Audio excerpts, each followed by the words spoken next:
Selamat petang, salam sejahtera. Terima kasih kenal bersama dengan saya di Nazilin Unity Channel. Adakah Sanusi Maknur menipu? Itu persoalan besar yang timbul dalam media sosial sekarang ini. Ianya berkaitan dengan dakwaan Sanusi bahawa beliau dilarang menghadiri anjuran atau majlis anjuran kerajaan persekutuan.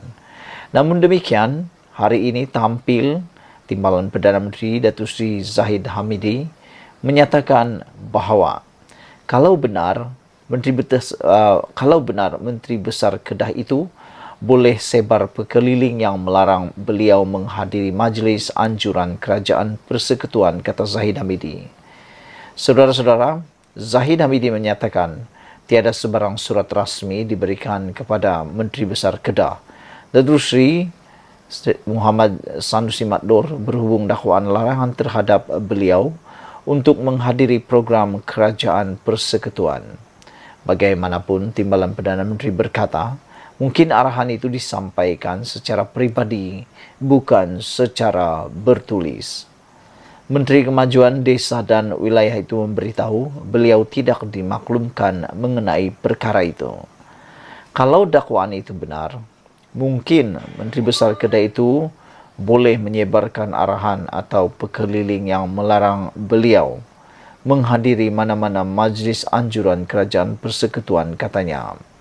Beliau berkata demikian pada sidang akhbar selepas majlis santunan kasih di Masjid Jamek Kampung Sungai Gresik di sini pada Khamis. Pada Rabu yang lalu, pengerusi Perikatan Nasional PN Kedah itu menerusi Facebook miliknya mendakwa dilarang menyertai sebarang majlis anjuran kerajaan persekutuan, termasuk hadir pameran maritim dan aero angkasa antarabangsa Langkawi 2023, 5/2023 pada 23 hingga 27 Mei depan. Saudara-saudara sekalian, itulah isu yang paling mengejutkan kita apabila Timbalan Perdana Menteri sendiri, iaitu Zahid Hamidi, telah pun menyatakan kalau benar Sanusi dilarang menghadiri majlis anjuran kerajaan, Sanusi kena sebarkan atau buktikan melalui surat ataupun perkeliling yang boleh menyatakan, mengesahkan beliau dilarang menghadiri majlis anjuran kerajaan persekutuan. Sekiranya tidak atau sekiranya tiada, maka bolehlah netizen teruskan andaian bahawa Sanusi mungkin berbohong. Sanusi mungkin hanya menjajah cerita dongeng yang tidak ada bukti. Tapi kalau ada bukti, ini satu perkara yang amat mengecewakan kita.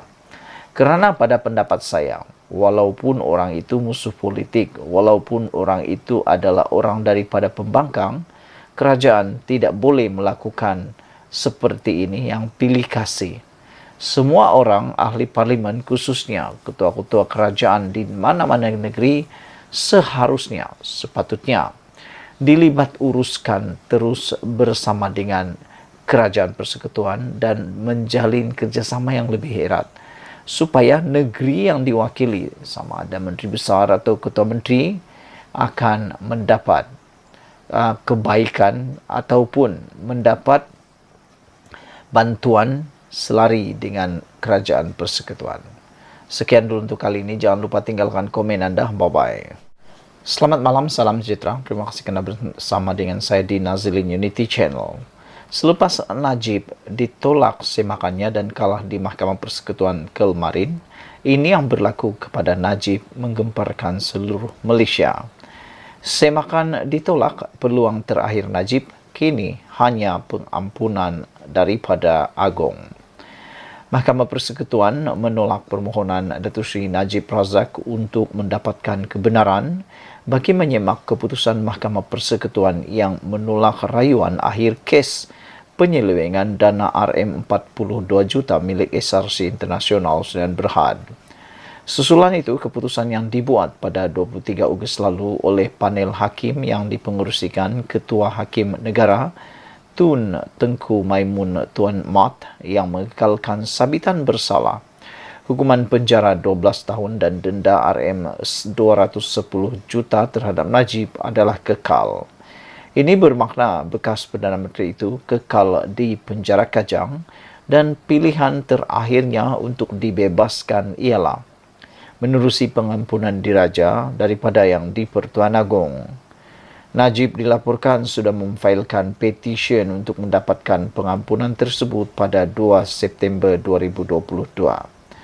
Prosiding hari ini didengar 5 panel Hakim Mahkamah Persekutuan yang dipengerusikan Hakim Besar Sabah dan Sarawak, Datuk Seri Abdul Rahman Sebli bersama Datuk Vernon Ong Lam Kiat, Datuk Rozariah Bujang, Datuk Nordin Hassan dan Hakim Mahkamah Rayuan Datuk Abu Bakar Jais. Keputusan dibuat dengan majoriti 14-1 iaitu Vernon Ong, Rozariah, Nordin dan Abu Bakar menyokong untuk menolak rayuan Najib kerana tidak bermerit. Vernon Ong ketika membacakan keputusan itu memberitahu hak bekas ahli parlimen pekan itu untuk mendapatkan perbicaraan yang adil tidak dinafikan ketika pendengaran rayuan. Sebaliknya, katanya, peguam beliau Datuk Hisham T. Potek enggan mengemukakan penghujahan lisan walaupun dibenarkan berbuat demikian oleh Tengku Maimun. Justru, katanya, Tengku Maimun akhirnya terpaksa menolak rayuan tersebut. Sehubungan itu, tiada kesilapan mahkamah ketika pendengaran rayuan Najib dalam kes rasuah SRC Internasional berjumlah 42 juta oleh panel hakim pada tahun lalu. Panel hakim membuat keputusan tersebut selepas mendapati permohonan kebenaran semakan itu adalah lebih menjurus kepada permohonan untuk menyemak merit keputusan panel dalam rayuan akhir pada Ogos 2022 itu.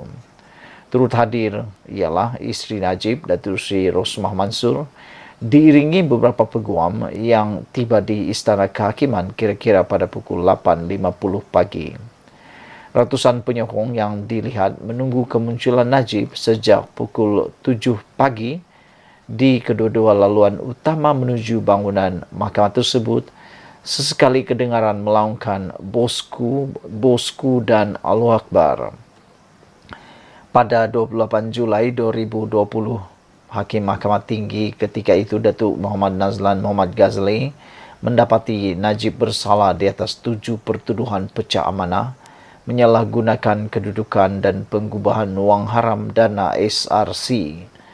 Muhammad Nazlan sehubungan itu menjatuhkan hukuman penjara 12 tahun dan denda Rm210 juta ke atas Najib, dan keputusan itu dikekalkan Mahkamah Rayuan pada 8 Disember 2021 dan panel 5 Hakim Mahkamah Persekutuan pada Ogos yang lalu. Sekian dulu, ikuti terus ulasan selepas ini.